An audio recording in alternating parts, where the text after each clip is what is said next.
اب میں تقریر کے لیے ملتمس ہوں مولانا محمود راشد صاحب سے کہ وہ آئیں اپنے خوبصورت انداز میں سامعین کے قلوب و اذہان کو نحمدہ و نصلی علی رسولہ الکریم اما بعد فاعوذ باللہ من الشیطان الرجیم بسم اللہ الرحمن الرحیم ذالک الکتاب لا ریب فیہ۔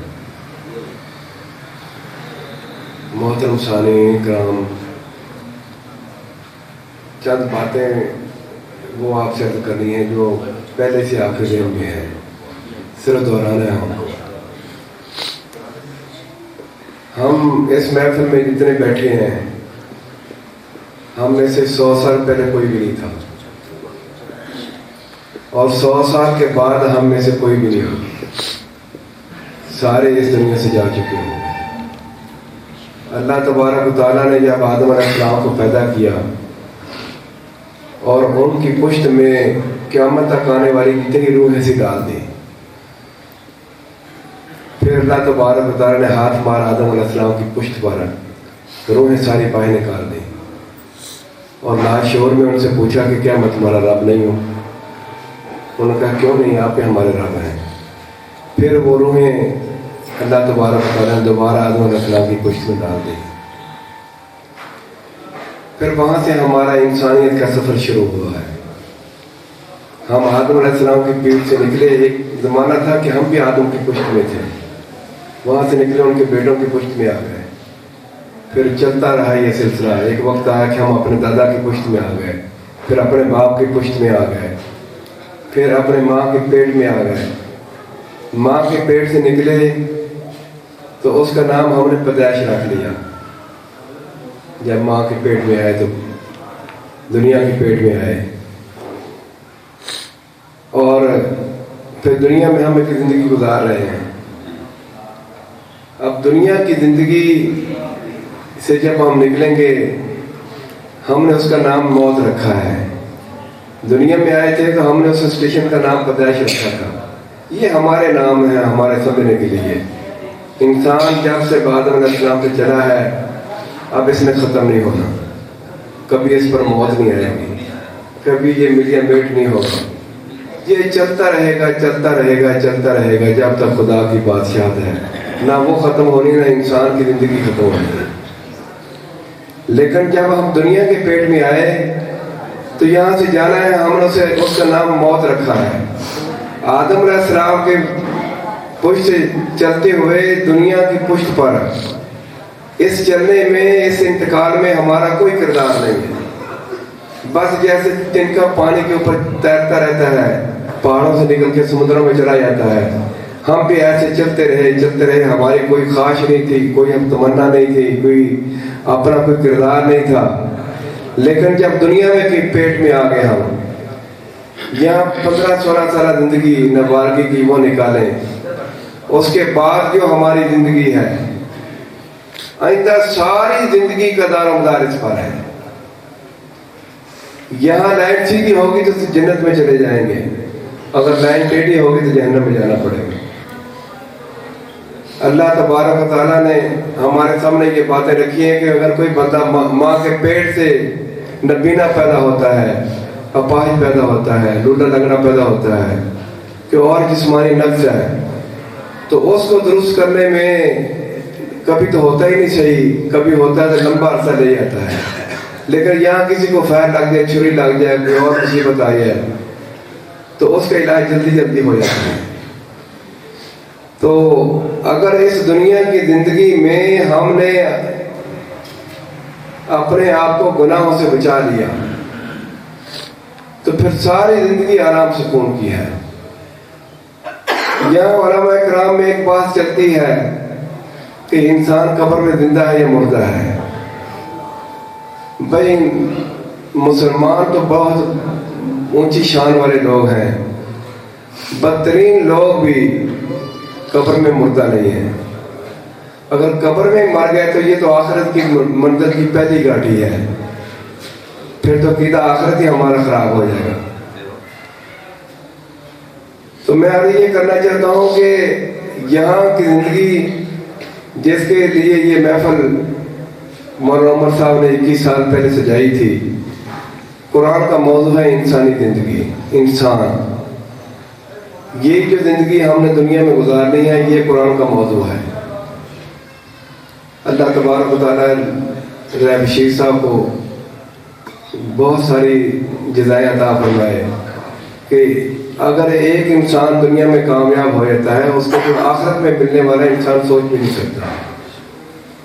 اربوں خربوں ڈالر سے قیمتی آخرت میں نعمتیں ملنے والی ہیں، دنیا کے اعتبار سے تو اس کی کوئی حساب کتاب بھی نہیں ہے۔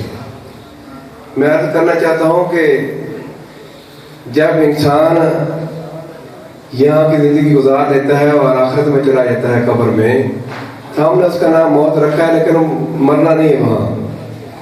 اب وہاں چلنا ہے جیسے دنیا میں زندگی گزاری ہے اس کے مطابق۔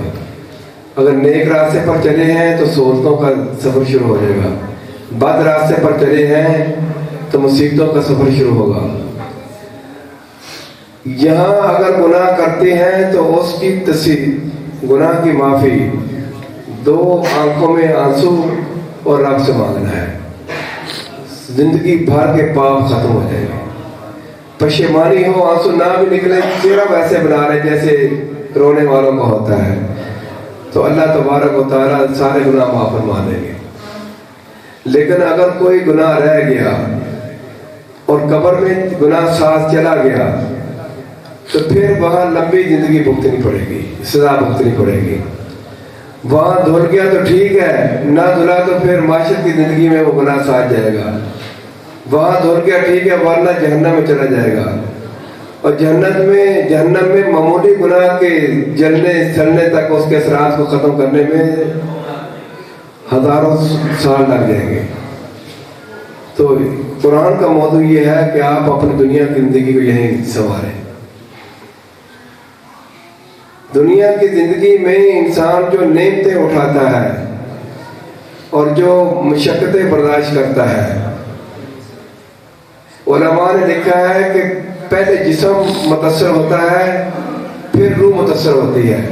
یعنی یہاں میں آپ کو ماروں تو پہلے جسم کو لگے گی، اس کے ساتھ ہی روح کو تکلیف ہوگی، لیکن پہلے جسم متاثر ہوگا۔ قبر میں پہلے روح متاثر ہوگی، وہاں اگر جزا ملتی ہے تو روح فائدہ اٹھائے گی پہلے، اگر سزا ملتی ہے تو روح پہلے تکلیف اٹھائے گی، اس کے بعد جسم متاثر ہوگا۔ اور آخرت کی زندگی میں روح اور جسم برابر فائدہ اٹھائیں گے، یعنی وہاں لطف بھی تمام لطفوں سے زیادہ ہوگا، سزا بھی تمام سزاؤں سے زیادہ ہوگی۔ اللہ تبارک و تعالیٰ ہمیں آخرت کی زندگی کو سنوارنے کی توفیق عطا فرمائے۔ انسانی زندگی کا خلاصہ، قرآن پاک کی تعلیمات کا خلاصہ، اسلام کی بنیاد 2 چیزیں ہیں: اللہ تبارک و تعالیٰ کو بندگی سے راضی کرنا اور مخلوق خدا کو خدمت سے راضی کرنا۔ نماز پڑھنا بندگی ہے، روزہ رکھنا بندگی ہے، حج کرنا بندگی ہے، زکوٰۃ دینا بندگی ہے، 24 گھنٹے کی زندگی اللہ کے احکامات کے مطابق اور پیارے نبی صلی اللہ علیہ وسلم کے طریقے کے مطابق گزارنا، یہ بندگی ہے۔ لیکن ان بندگیوں میں سب سے اونچی بندگی وہ نماز ہے۔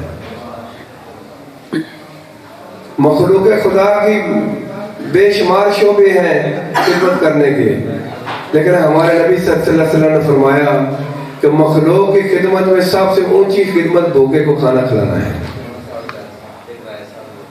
اس سے بڑی مخلوق کی خدمت نہیں ہو سکتی۔ جو ان میں سستی کرے گا وہ جہنم کے راستے میں چلا جائے گا۔ قرآن پاک میں آتا ہے جنتی لوگ جہنمیوں سے پوچھیں گے ما سلککم فی سقر، تمہیں کون سی چیز جہنم میں لے آئی ہے؟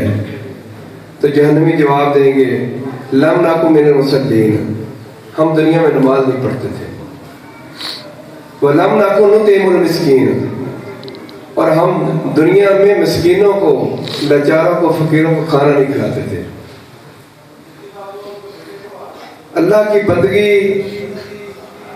اس سے اونچی کوئی چیز نہیں ہے۔ اللہ تبارک و تعالیٰ چاہتے ہیں کہ ہر انسان مجھ سے مانگے اور میرے در پر پڑا رہے، استغفراللہ کرتا رہے، سبحان اللہ والحمدللہ ولا الہ الا اللہ واللہ اکبر پڑھتا رہے، میری تعریفیں کرتا رہے۔ یہ مسجد اللہ کا گھر ہے، یہاں بیٹھے رہنا خالی کچھ نہیں، آپ خالی بیٹھے ہیں، اللہ اس سے بہت خوش ہوتے ہیں۔ مانگتے ہیں تو اللہ اور زیادہ خوش ہوتے ہیں۔